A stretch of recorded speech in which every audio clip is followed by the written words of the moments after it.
Voici, je me tiens à la porte et je frappe. Si quelqu'un entend ma voix et ouvre la porte, j'entrerai chez lui.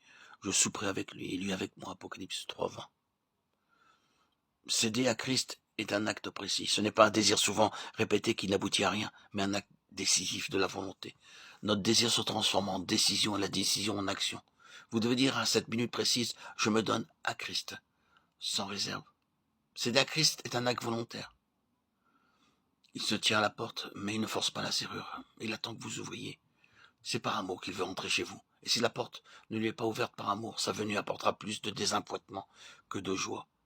C'est de tout cœur qu'il veut être reçu. Céder à Christ est un acte définitif. Si votre don est tel qu'il doit être, il n'aura pas besoin d'être renouvelé.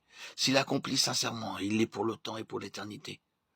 En vous livrant, vous avez reconnu que vous n'êtes plus à vous-même, que vous avez abandonné votre vie à Christ, qu'il est devenu votre maître et que vous êtes mis sous sa dépendance absolue. Renouveler ce don initial impliquerait que la première fois, il y a eu un manque de sincérité de votre part. Naturellement, au moment où nous nous donnons, nous ne savons pas tout ce qui nous sera demandé. Nous ne comprenons bien la puissance terrible du moi que lorsque nous commençons à vivre entièrement pour Dieu. Que devons-nous faire lorsque le Saint-Esprit nous parle? Devons-nous livrer de nouveau notre vie tout entière? Non, nous l'avons fait une fois pour toutes. Nous dirons seulement, Seigneur, ceci est une partie du tout que je t'avais donné. Je ne m'étais pas aperçu jusqu'à aujourd'hui que je ne te l'avais pas encore livré. Je le fais dès maintenant.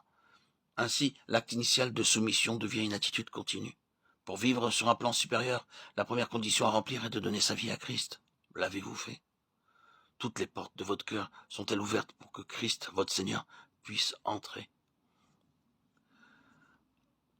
Je devais faire des réunions dans une ville universitaire.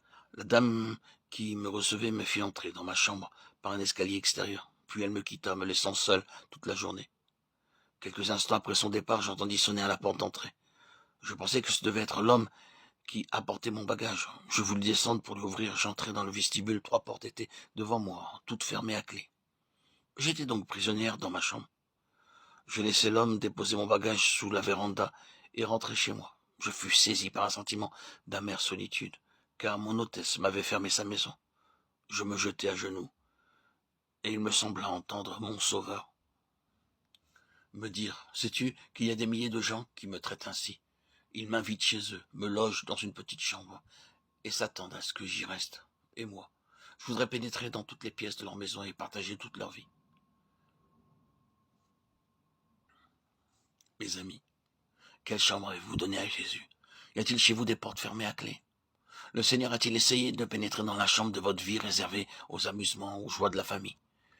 Et a-t-il trouvé la porte verrouillée? A-t-il voulu entrer dans votre bureau pour s'intéresser à vos plans et partager vos bénéfices? Avez-vous fermé la porte parce que vous aviez peur qu'il ne mît à jour des procédés douteux, sinon coupables?